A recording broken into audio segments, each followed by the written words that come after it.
Hola, soy María Eugenia Alonso Piñeiro y estamos por comenzar Punto de Impacto. Sí, ya, ahora, en un minuto, Punto de Impacto. No se olvide de 15 a 16 como todos los miércoles y la actualidad, la política, la economía. Ahora, Punto de Impacto. Ya empezamos.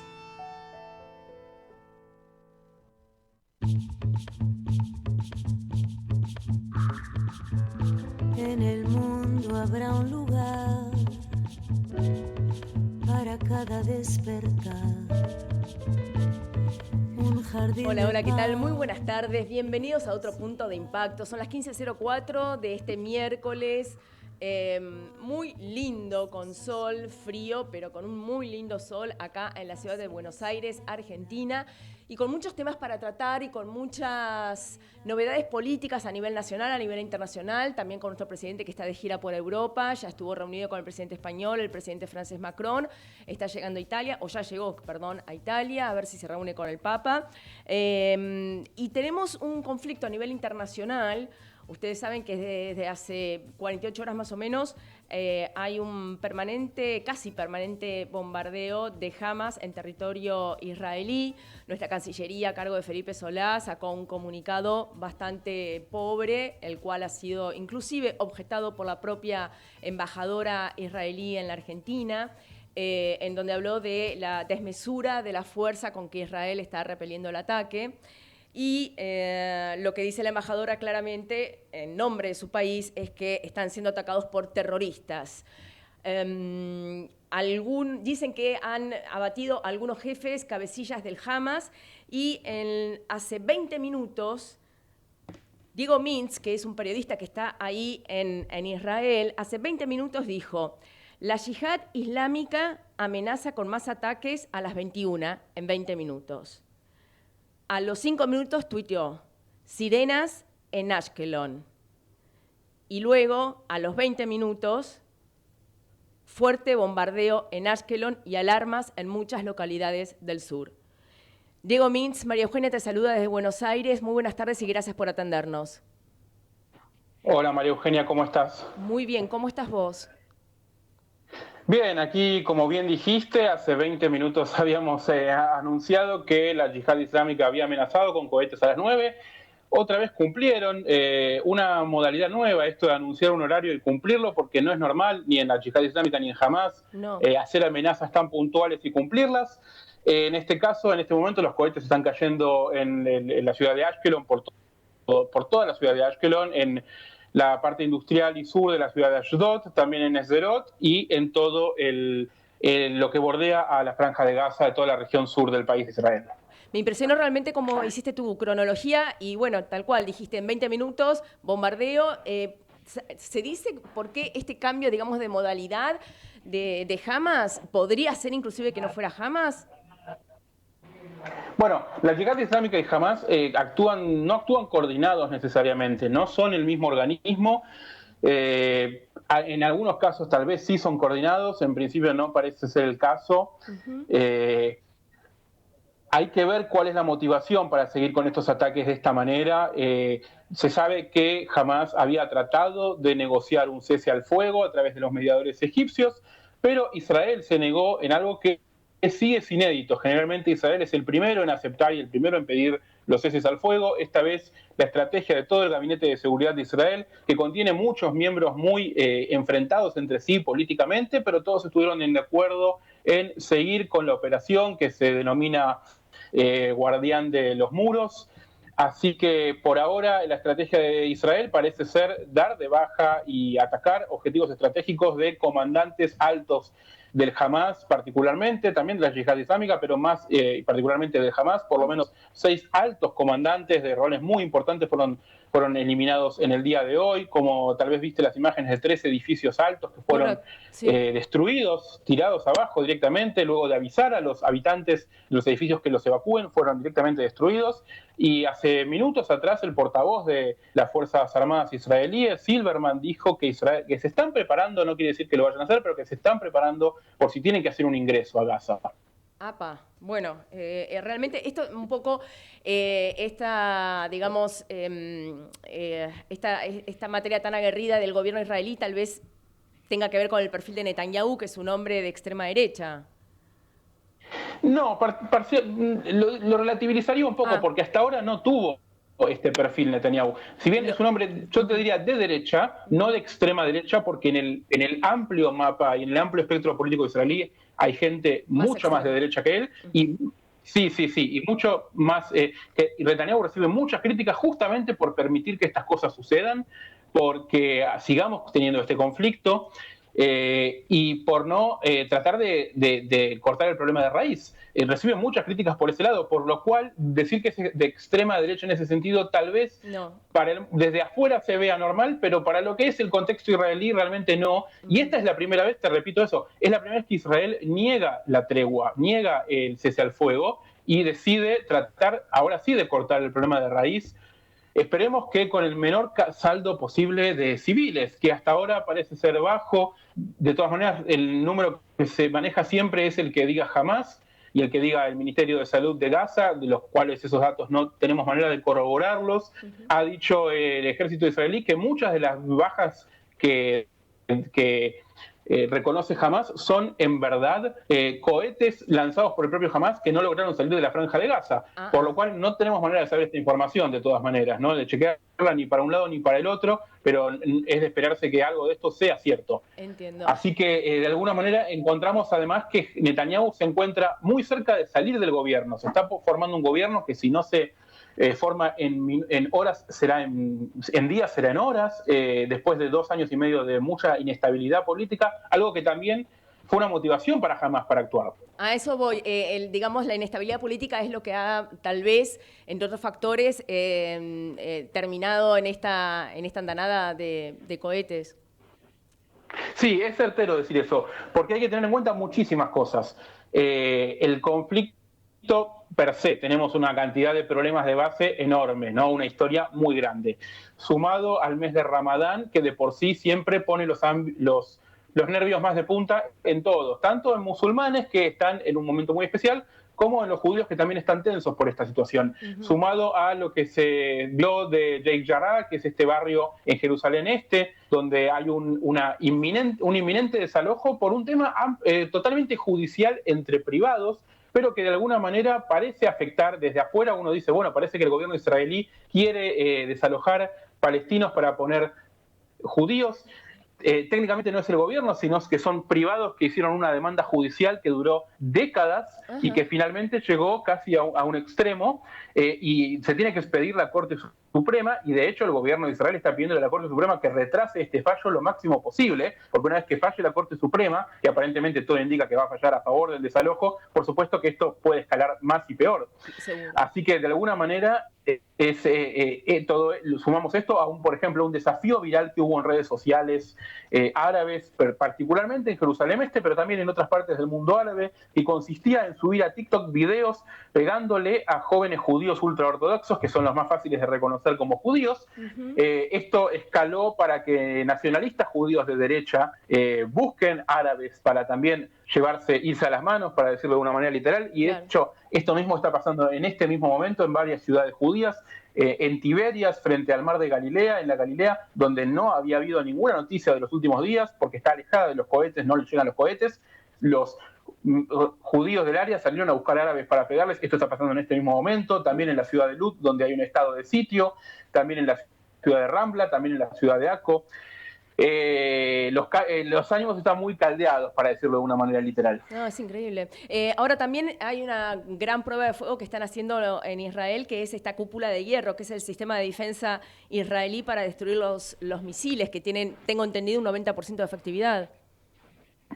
Sí, hay que tomar un poco con pinzas los números de la cúpula de hierro, porque las estadísticas las saca poco y no muy generosas el ejército de Israel sobre el uso de la cúpula, y eso es por un tema estratégico. Bien. Pero de todas maneras el número de efectividad parece ser muy alto, considerando que el mismo sistema proyecta cuando un cohete o cualquier tipo de proyectil sale de la franja de Gaza y lo proyecta que su trayectoria va a terminar en un campo abierto. Como de alguna manera no se espera ni un daño físico ni un daño material, entonces la cúpula de hierro no lo impacta, no lo busca, se lo deja pasar. Por lo cual los números a veces son confusos, pero Como bien decís, el ejército en el día de ayer dijo que estaba teniendo un 90% de efectividad. Es impresionante ver las imágenes, ¿no? Como cuando lanzan el proyectil y busca el misil que fue tirado por Hamas o por... la verdad que es impresionante la imagen. ¿Han llegado algún tipo de noticia ahí acerca de la... Sí, perdón. No, sí, te escucho. No, quería saber si ha llegado ahí a tierra de israelí algún tipo de noticia con respecto al comunicado de nuestra Cancillería, de Felipe Solá, pidiendo mesura a Israel en el uso de la fuerza.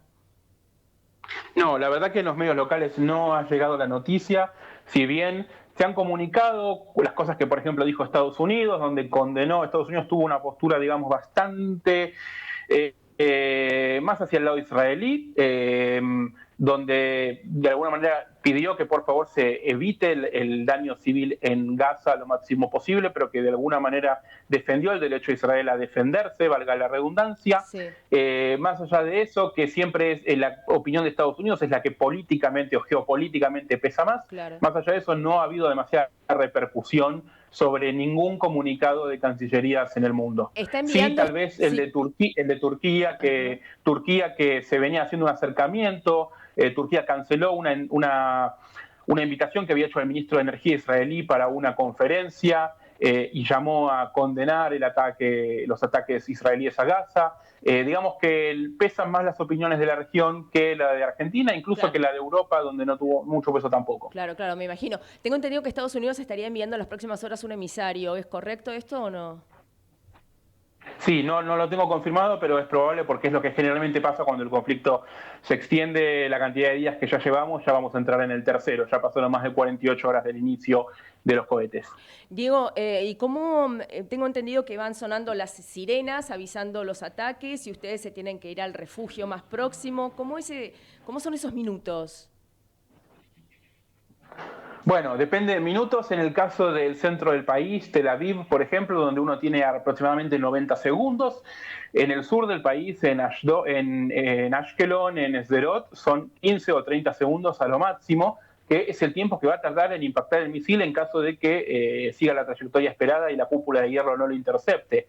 Por supuesto, hay mucha gimnasia entre la ciudadanía israelí de cómo reaccionar, a dónde hay que ir. Todo el mundo tiene muy presente a dónde tiene que dirigirse, con calma, sin correr. Muchas lesiones se provocan por gente que corre o que se agita o que, por supuesto, tiene ataques de pánico o hipertensión por esta situación, que es lo más lógico.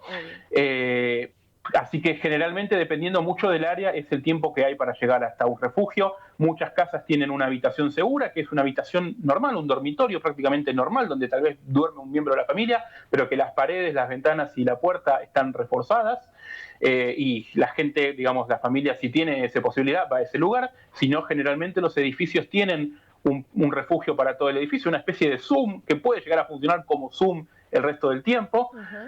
Y está aislado de esa manera y tiene también filtros de aire por si hay que pasar mucho tiempo, que generalmente nunca es el caso. También hay refugios públicos y también hay un protocolo que la gente conoce de qué hacer en el momento en el que a uno le suena una alarma mientras está en el medio de la calle o en el medio de la ruta.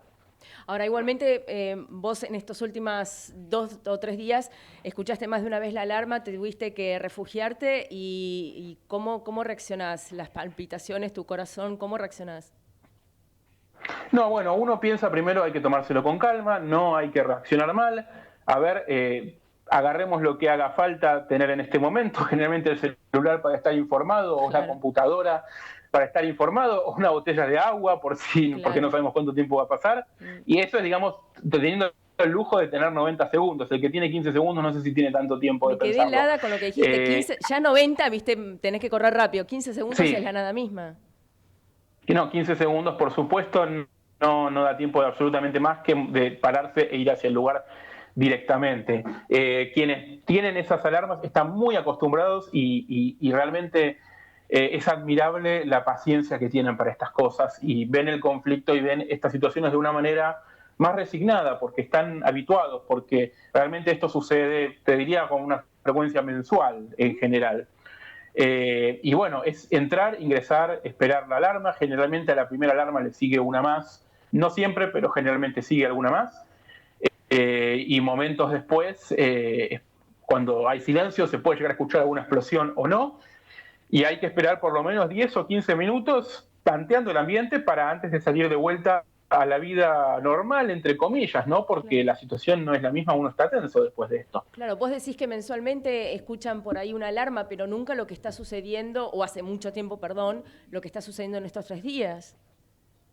No, por supuesto, porque estamos hablando de escuchar alarmas en días que tal vez caen 5, 6, 10 cohetes, 20 cohetes en un fin de semana, 40 cohetes en un fin de semana tal vez agitado como lo hubo la semana pasada o un par de semanas atrás también, pero ahora estamos hablando de, ya creo que debemos haber superado la marca de 1.500 cohetes en 2 días y pico, creo que da un cohete cada 3 minutos el promedio, y por supuesto son no constantes, no constantes, sino que hubo, por ejemplo, 2 o 3, ya tal vez más, tandas de 100 cohetes en 5 minutos. 100 cohetes en 5 minutos. Es increíble. Sí. Diego, vos, ¿hace cuánto que estás en Israel? Yo vivo aquí desde hace poco más de un año y unos 3 meses aproximadamente. ¿Antes estabas acá en la Argentina? Sí, vivía en Buenos Aires. ¿Y vos tenés familia ahí? ¿Fuiste por eso? ¿O no sé, cuestiones laborales? Sí, decidí radicarme aquí por cuestiones laborales, personales, una decisión en general. Sí. Afortunadamente sigo con mi profesión aquí también, así que, bueno, estamos radicados aquí por el momento. Diego, y por el amor que le tenés a tu patria, obviamente eso no se discute, pero ante una situación como la que estás viviendo ahora, ¿te replanteaste volver a Argentina o ni loco? No, por ahora no, porque, digamos, el amor ambas son las patrias, ambos países están en mi corazón prácticamente por igual, pero por el momento la decisión es seguir viviendo aquí, seguir radicado aquí, sabiendo que esto es circunstancial, que va a pasar, que puede volver a pasar más adelante también, pero que es parte también de la vida que uno decidió cuando decidió venir aquí, de la misma manera que uno en Argentina decide vivir con cosas que tal vez tampoco son agradables, pero bueno, es de alguna manera cada país tiene sus beneficios y sus contras. Totalmente, totalmente de acuerdo. Pensaba un poco que leí el otro día que los edificios nuevos que hacen en Israel tienen todos esta, digamos, habitación de seguridad. Sería un poco como en zonas sísmicas que todos los edificios nuevos tienen que ser antisísmicos. Ya es algo per se. Sí, de hecho también son antisísmicos estos edificios porque además de todo lo que hablamos, Israel está en una zona sísmica muy delicada, está en el medio de 2 placas tectónicas entre África y Asia. O sea sí, que, se espera que en cualquier... Sí. ¿te agarra o el terremoto o los cohetes de Hamas? Para un poco. Bueno, se dice que hace mucho tiempo que no hay un terremoto y que en cualquier momento debería haber uno. Por esta razón, por ejemplo, te doy un ejemplo personal, que es el edificio donde yo vivo, que está como en obra, en construcción. Es un edificio que debe tener por lo menos 50 años, pero se le agregó a cada departamento una habitación que es el refugio. No tenían una habitación de refugio, es una habitación más, un ambiente más, y entró en un plan de renovación total, está como en una especie de obra completa. El edificio luego va a parecer nuevo, pasa de ser viejo nuevo, y se le refuerza el tema sísmico, que no lo tenía ese refuerzo, y además la habitación segura. De esta manera, ninguno de los vecinos de mi edificio tenemos que ir al refugio, que el edificio de todas maneras sigue teniendo. Qué interesante eso. Y un poco para ir ya agradeciéndote desde ya todos estos minutos que nos estás dando, pero llama la atención a nivel mundial, pero vos que estás ahí en Israel y como muy bien decís, tenés otra lectura. Me gustaría, nosotros desde afuera lo que vemos es que Israel es primero en vacunación, que venían espectacular, que venían primeros lejos en todo el mundo, y ahora nos venimos a enterar de que una de las razones tal vez de estos bombardeos haya sido la inestabilidad política del gobierno con elecciones que se estarían dando dentro de muy poco. ¿Cómo es? Es raro. Es un país muy intenso y de muchos frentes abiertos al mismo tiempo. Es así, y un poco como en la Argentina, que a veces en la Argentina uno dice es imposible aburrirse. Bueno, en Israel pasa más o menos lo mismo, de una manera tal vez más intensa, ¿no? Más fuerte. Pero sí, efectivamente, digamos, hay cosas que el país tiene muy resueltas, como el sistema de salud. Eso contribuyó también, que es un país chico, de una población no tan grande, 9 millones de personas, bien distribuidas de una manera bastante uniforme, muy fuerte, con mucha presencia en las ciudades. Entonces era un país perfecto para ser el primero en vacunar a toda la población por una cuestión geográfica, una cuestión demográfica. Y de al orden mismo tiempo, que ustedes tienen, ¿no? Sí. Mucha disciplina. Bueno, el orden... Bueno, la disciplina militar se ve la disciplina se ve en lo militar tal vez, pero no tanto en la calle. Y de hecho el coronavirus trajo cosas relativamente positivas a la sociedad israelí que yo espero que se queden, por ejemplo, la fila del colectivo. En Israel históricamente cuando llegaba un colectivo todos se abalanzaban a la puerta y no existía la fila. En Argentina como acá más o menos.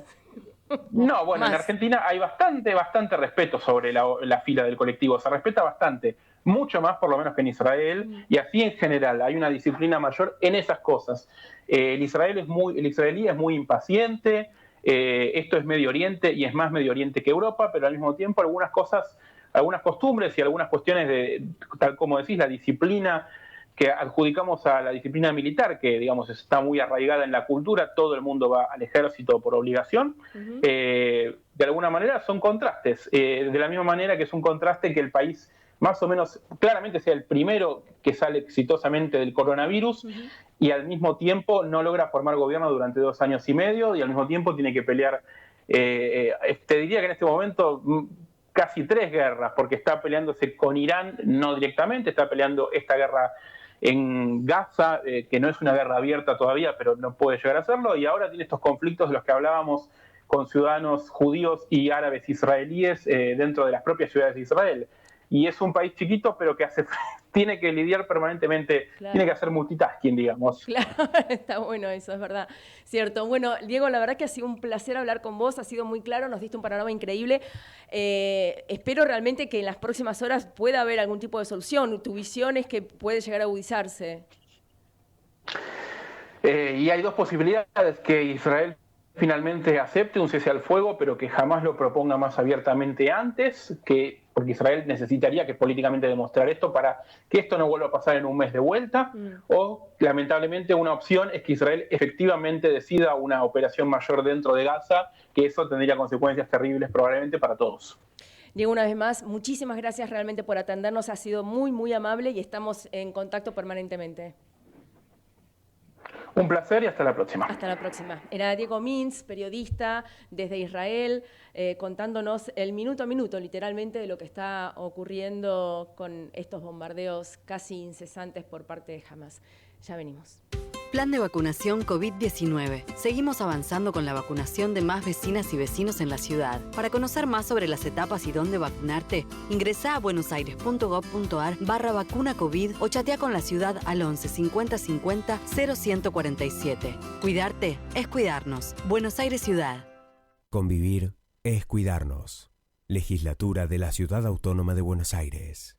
Cargas Infinia, cargas tecnología e innovación. Cargas Infinia y tu auto anda mejor. Para promover una Argentina con más y mejor industria, el Grupo Techint creó ProPymes. Este programa acompaña la mejora en la competitividad de sus pymes, clientes y proveedoras. ProPymes, el compromiso de Techint con su cadena de valor. Ahora con Modo y la app Galicia podés manejar tu dinero de manera más simple desde donde estés. Porque podés enviar dinero a tus contactos del celu, pagar en comercios con código QR y pedirle a cualquiera de tus contactos que te envíe dinero. Bajate la app y tené a mano todo lo que usás. Con Modo y la app Galicia podés hacer cada vez más. Cartera de consumo solo para clientes habilitados en la app Galicia. Puede requerir conexión a internet o datos móviles a cargo del cliente. Modo de propiedad de Play Digital Sociedad Anónima. Más info en bancogalicia.com. Ecomedios.com AM1220. Estamos con vos. Estamos en vos. No aplaudamos al mosquito, combatámoslo en serio. Para combatir el dengue, el zika y el chikungunya, evitemos que los mosquitos piquen y se reproduzcan. Usemos repelentes, coloquemos tules en la cuna de los bebés y demos vuelta a contenedores para que no se acumule el agua. Si tenés fiebre alta, dolor de cabeza y dolor muscular, no te automediques y acudí al médico. Encontrá más información en argentina.gov.ar. Argentina Unida, Ministerio de Salud, Argentina Presidencia. Podés vernos en vivo en ecomedios.com. Contenidos audiovisuales. Conectate con nosotros. Twitter @ecomedios1220.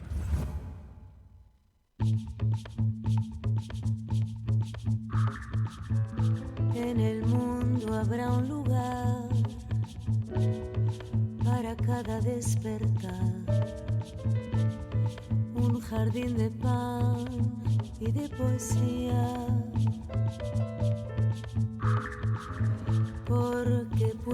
Bueno, seguimos con mucho más punto de impacto hasta las 16, con mucho material, realmente interesantísimo cómo nos iba contando Diego Mintz desde Israel el minuto a minuto de este conflicto. Pero bueno, hay todo tipo de conflictos, no solo bélicos, y en nuestro país tenemos muchos conflictos que son políticos, económicos, que no se ponen de acuerdo, gobierno y oposición, y a nivel nacional, provincial o municipal. Usted tiene para elegir, acá tenemos para todos los gustos.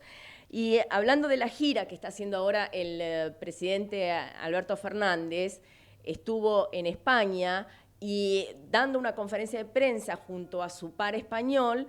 En una parte de su alocución, el presidente español dijo: una ley ordinaria no sustituye la Constitución. Muchos se sintieron como tocados porque precisamente lo que se está tratando ahora en comisión en el Senado es una ley que pueda llegar a contener todo el sentido del DNU, que fue objetado, o mejor dicho, tildado de inconstitucional por la Corte Suprema, y aquí se habla de un ordenamiento de las cuestiones sanitarias, de cómo actuar en esta pandemia, con algunas cuestiones ya que sean automáticas sin que no requieran reuniones permanentes, y uno de los temas que siempre está ahí en el tapete es el escolar. ¿Presencialidad o virtualidad? ¿Los chicos van o no van a la escuela? ¿Se abren las escuelas? ¿No se abren las escuelas? ¿Es lo mismo para quinto año que para primer grado? Estamos ya en línea con el licenciado Hernán Sardela, que es director del Colegio del Instituto Libertad y además miembro de UCOP, y lo estamos saludando. Licenciado, María Eugenia lo saluda. Muy buenas tardes y gracias por atendernos. Licenciado, ¿lo tengo? No lo tengo. ¿Me quiere o no me quiere? Licenciado, ¿me escucha? A ver si... Se cortó. Bueno, ahora reintentamos. Está bueno porque él nos puede dar, como director del colegio, primero, bueno, cuál es su visión, obviamente particular. Licenciado Sardela, ¿me escucha ahora? Hola, buenas tardes, María Eugenia, ¿cómo estás? Un gusto saludarte. Encantada, gracias por atendernos realmente. No, por favor, gracias a ustedes por interesarse en la educación y por el compromiso, y bueno, y por llamarme, y saludo a la audiencia. Es que es fundamental la educación, y a veces acá en la Argentina se la deja un poco de lado. Y me gustaría saber, en principio, porque tenemos mucho para hablar, pero en principio, ¿cuál es su opinión acerca de la presencialidad? ¿Es un detalle nomás o realmente es importante que el chico esté cara a cara con el alumno, con sus compañeros y con el maestro, no? No, obviamente, es importantísimo. A ver, la educación, y sobre todo en los grados de lo que la primera infancia, lo que es jardín de infantes, preescolar y primer ciclo, es el primer mostrador de la vida, es fundamental, se hace muy complejo que un año y medio casi, sacando el mes de marzo que algunos pudieron venir un poco con la burbuja y se suspendían, casi un año y medio sin tener contacto con los pares y con su docente y solamente virtual, es prácticamente imposible. Se entiende que no se puede, y que la presencialidad es absolutamente indispensable, y bueno, y continuar así es muy difícil, entendiendo también obviamente la complejidad epidemiológica y la complejidad que hay de los casos y de los contagios y de la muerte, pero también hay que decir las cosas como son en la realidad, que así es muy difícil, casi imposible llevar una continuidad pedagógica, ¿no? Ahora, cuando uno escucha expertos, a gente que sabe como usted, como gente que está en educación, y les dice, no, la presencialidad no es un detalle, sino que es muy importante, y también del otro lado contestan, bueno, no, pero más vale estar vivo que muerto, chocolate por la noticia, las burbujas que fueron diseñadas realmente funcionan como para que los alumnos puedan estudiar y no contagiarse. Y por ahí, si hay un contagio, automáticamente esa burbuja se ausenta y no quiere decir que digamos, que falló el sistema de burbujas, sino que tenemos un virus, claramente. Totalmente. A ver, para ordenarlo, obviamente, y el colegio no es un factor absolutamente, digamos, donde se gestaban los contagios, ni mucho menos. Se comprobó que en los colegios había un contagio del 0,8%.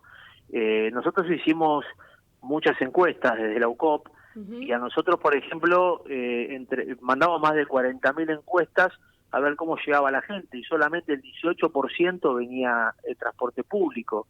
Entonces, si un 18% viene en transporte público y con las burbujas era la mitad, o sea, con 9%, y en la escuela los protocolos eran absolutamente estrictos, y cuando había un caso o una sospecha de caso se aislaba la burbuja, no habría mayores problemas. Así que la verdad es que no entendimos muy bien el DNU, de la decisión del presidente unilateral, cómo quedó un poco nuestro ministro de Educación desdibujado ese viernes a las 5:30, que nos dijo a nosotros que las clases era lo último que se cortaba, y fue lo primero que a las 8:15 se cortó de ese mismo día.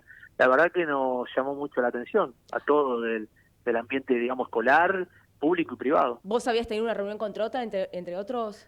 Yo no puntualmente, pero sí agrupaciones como AIEPA, DEPRA, sí. Habían tenido por ahí agrupaciones más grandes, digamos, asociaciones más grandes que la nuestra, sí. Habían tenido reuniones en Zoom con el ministro, sí, claro. Yo no, pero sí ellos. De hecho, ahora que el presidente Alberto Fernández se estaría reuniendo en las próximas horas con el Papa, dicen que algunas organizaciones de colegios de la provincia le habrían o le querrían pedir al Papa que interceda y que hable con Alberto Fernández para que abran las escuelas. Es decir, ya es como, los imagino como desesperados que no saben por qué lado ir. Sí, yo creo que primero nos tiene que atender la jefa de inspectores, que no nos atiende, o Marcela Cavada. ¿Cómo que no nos atiende la jefa de inspectores? No, y es difícil que nos dé una respuesta, quiero decir. O sea, no tenemos una respuesta de la jefa de inspectores, no tenemos una respuesta de por ahí de la directora de la DIEGEP, no tenemos una respuesta del ministro. Me parece que mucho menos una respuesta del Papa. Es como que nos fuimos a buscar, ¿no?, una respuesta del Vaticano, que no la logramos tener acá a nivel en la provincia, ¿viste? O sea, me parece un poco...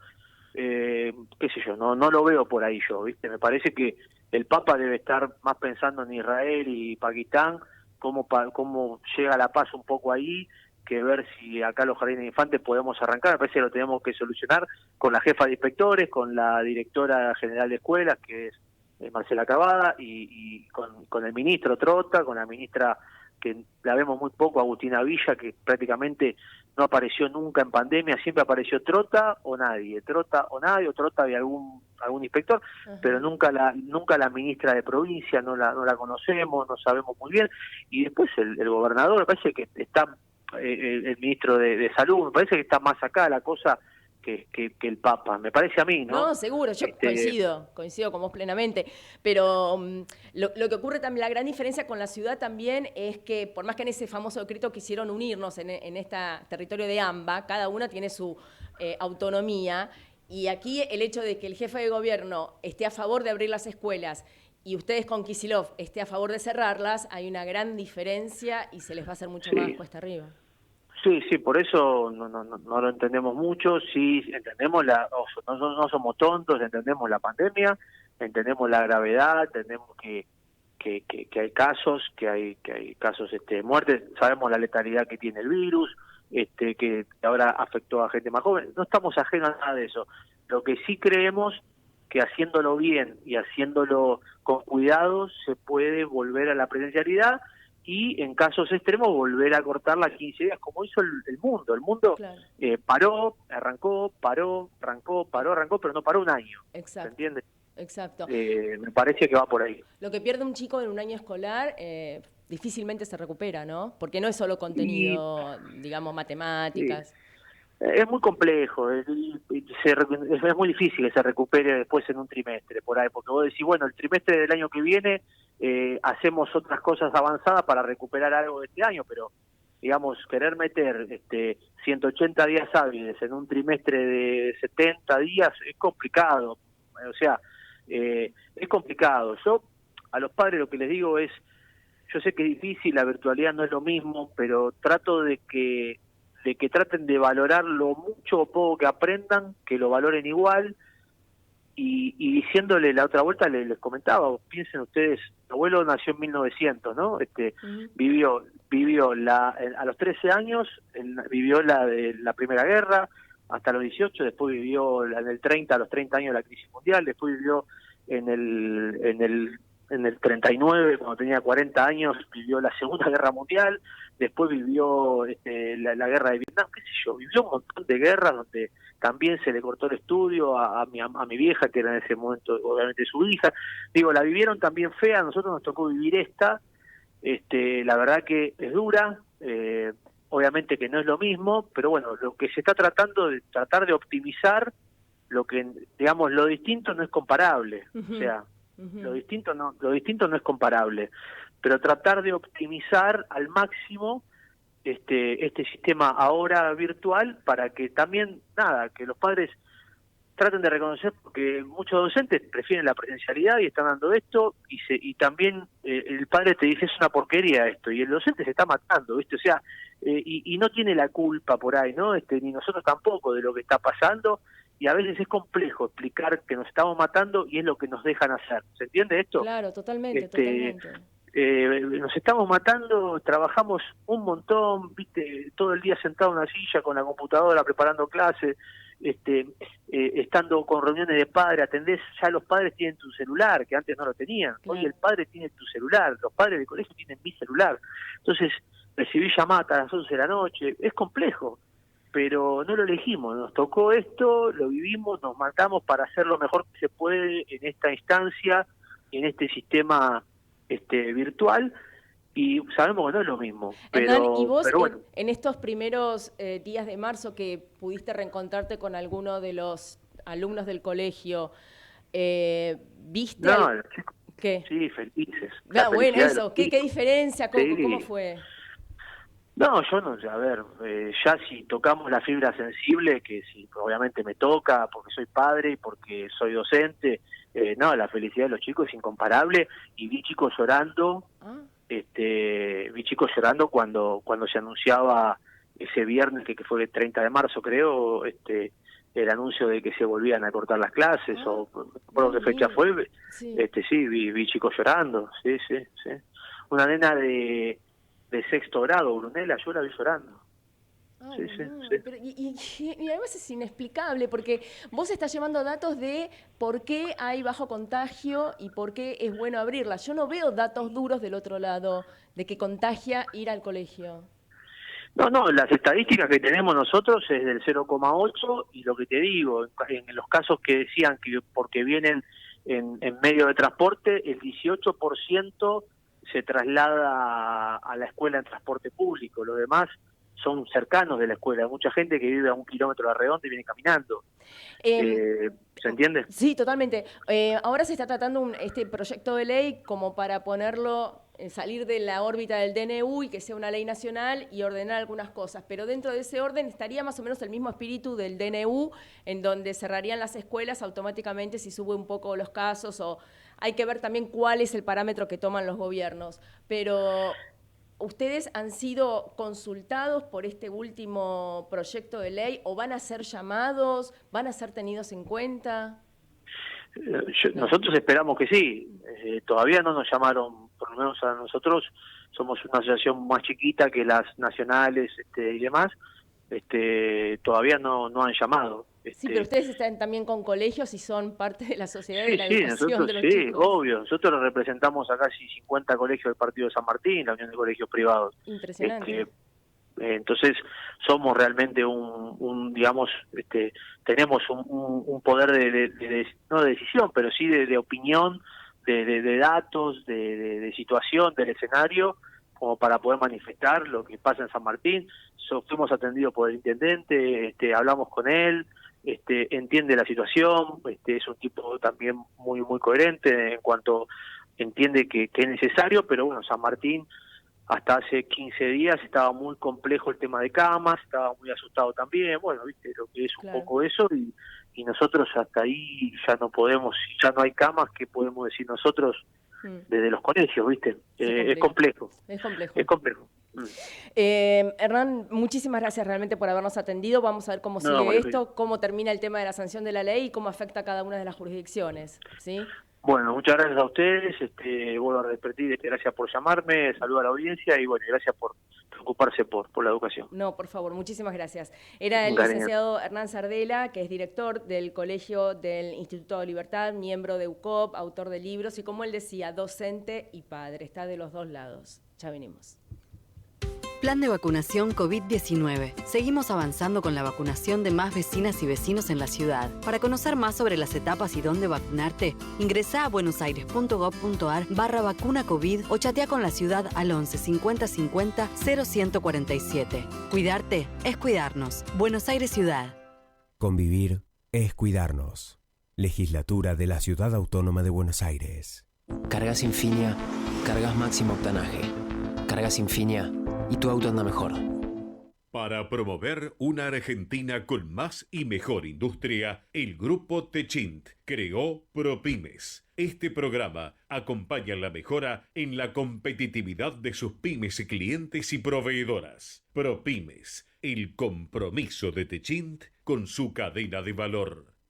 Ahora con Modo y la app Galicia podés manejar tu dinero de manera más simple desde donde estés. Porque podés enviar dinero a tus contactos del celu, pagar en comercios con código QR y pedirle a cualquiera de tus contactos que te envíe dinero. Bajate la app y tené a mano todo lo que usás. Con Modo y la app Galicia podés hacer cada vez más. Cartera de consumo solo para clientes habilitados en la app Galicia. Puede requerir conexión a internet o datos móviles a cargo del cliente. Modo de propiedad de Play Digital Sociedad Anónima. Más info en bancogalicia.com.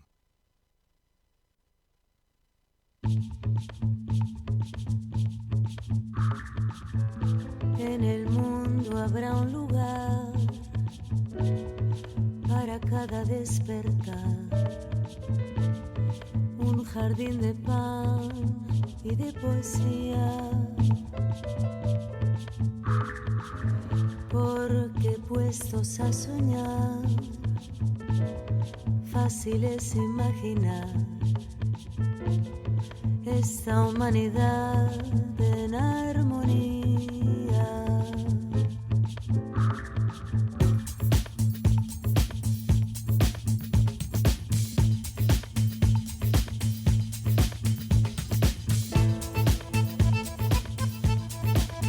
Bueno, seguimos hasta las 16 con mucho más Punto de Impacto.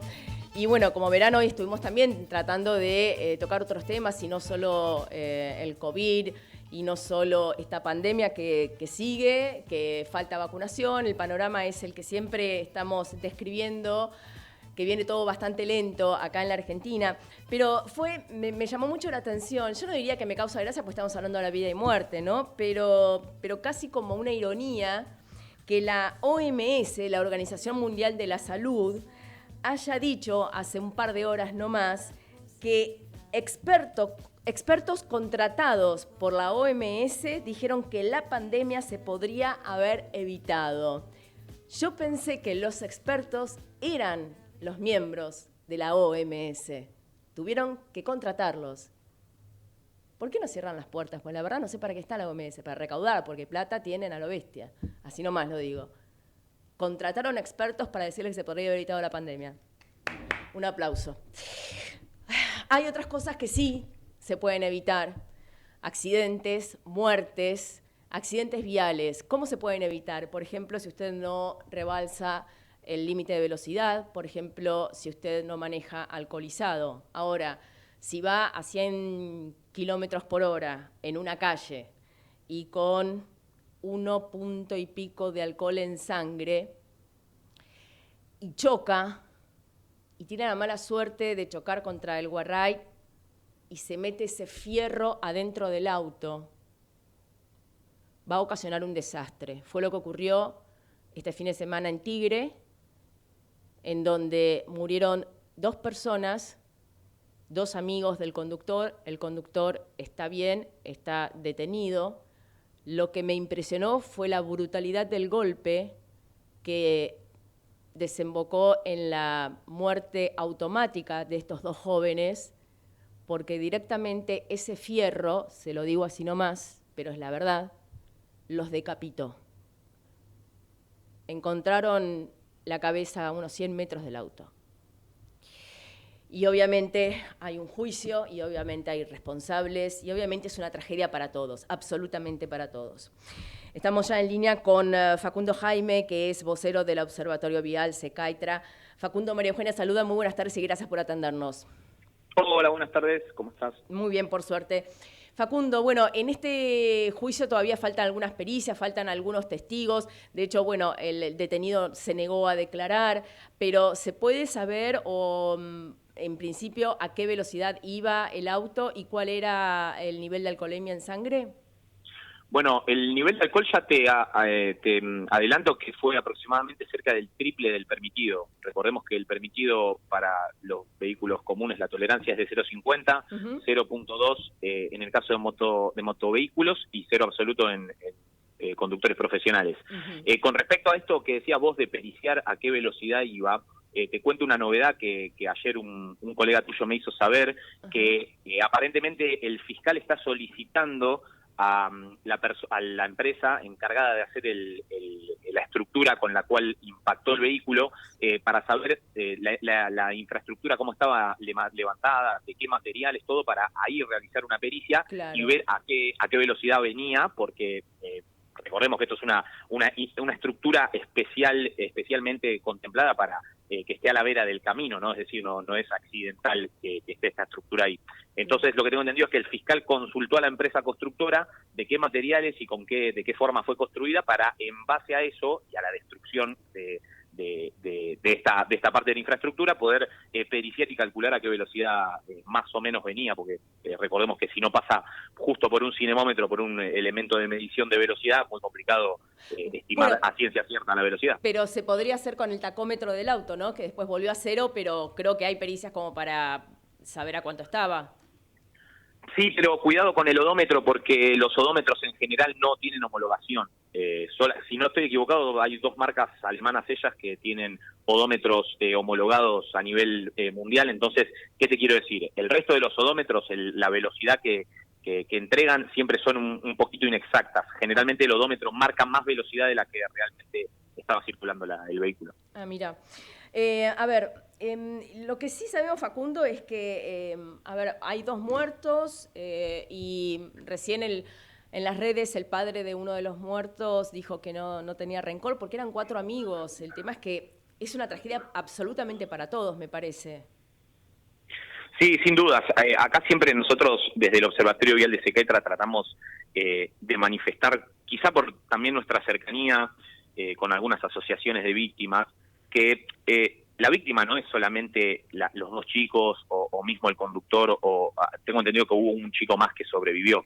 Acá hay familias detrás, acá hay un efecto dominó que realmente para quienes no sufrimos en carne propia o en algún familiar es realmente muy complicado de entender, pero que nosotros tenemos que visibilizar y manifestarle a todo aquel que beba una gota de alcohol y agarre un volante de un vehículo.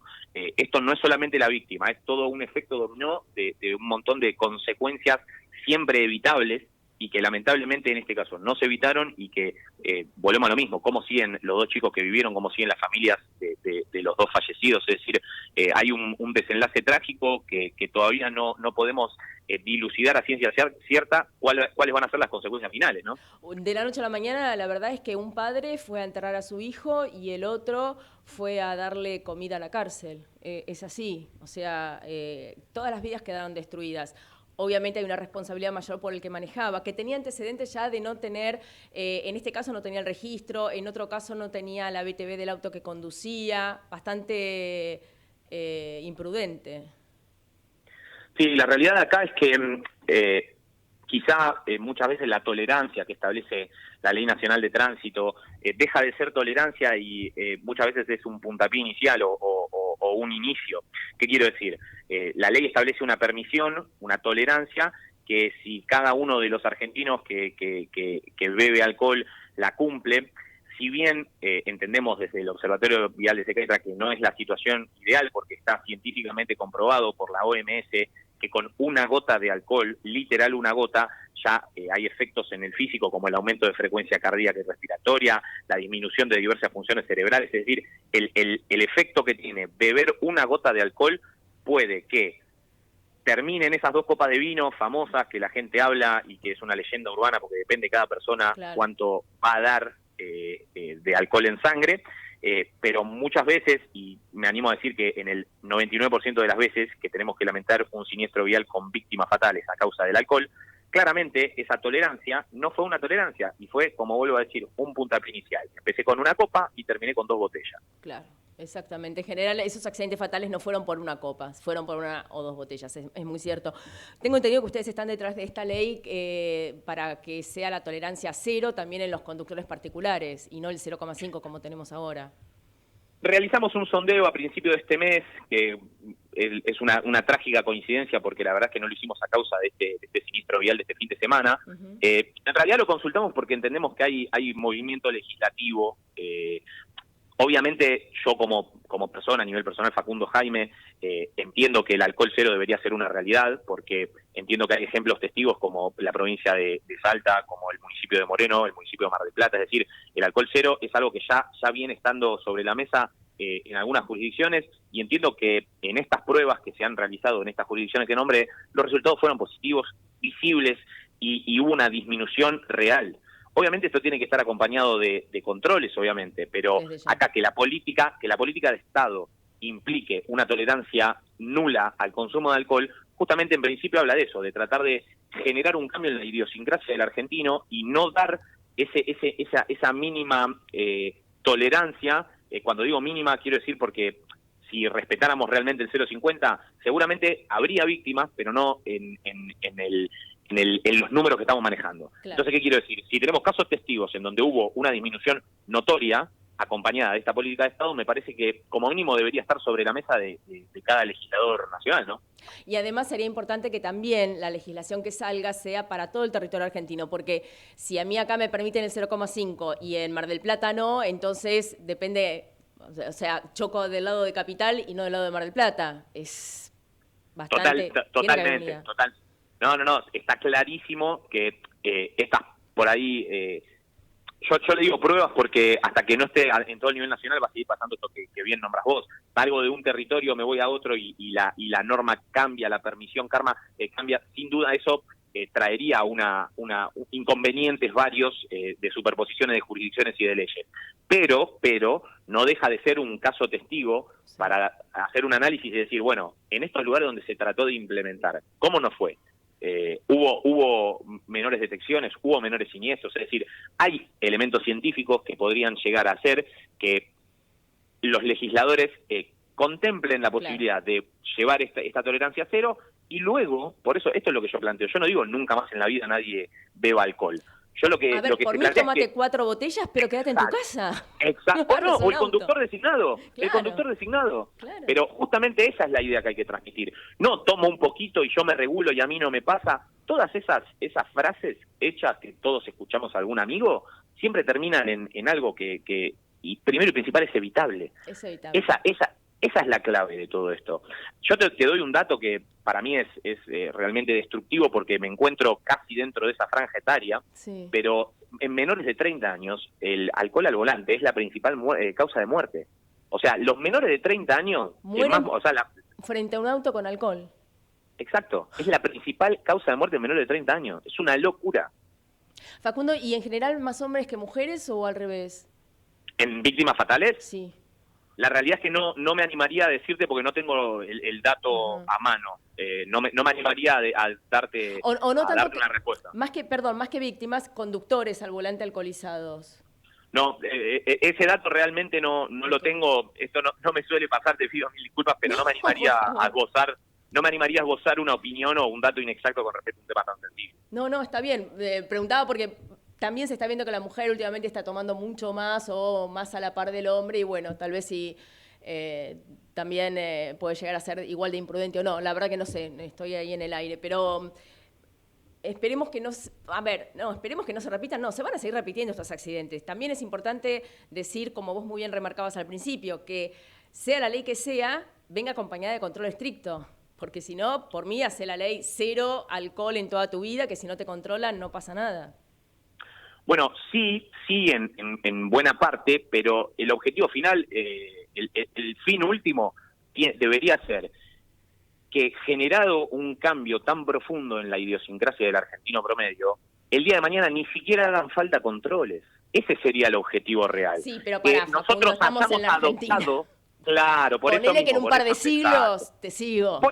¿Por qué no? ¿Por qué no? En un par de lustros, en décadas. No hay que pensar solamente a corto y a mediano plazo. Acá hay que tratar de generar un cambio generacional. Si no es mi generación, que sea la que viene o la siguiente, pero que el día de mañana toda persona que beba alcohol o cualquier sustancia psicoactiva que haga que sus reflejos estén disminuidos, ni siquiera se acerque a un auto.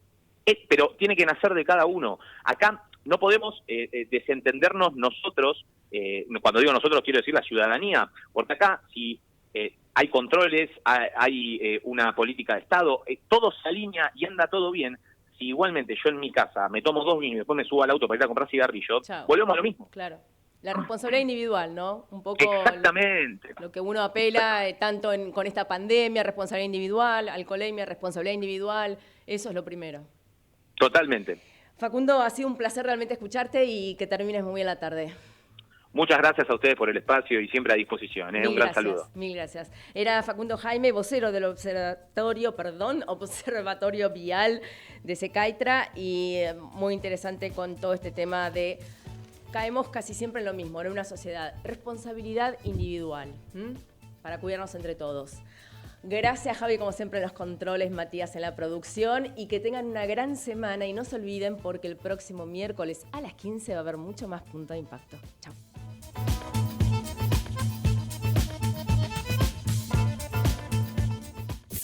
Desde Buenos Aires, transmite LRI 224, AM 1220, Ecomedios.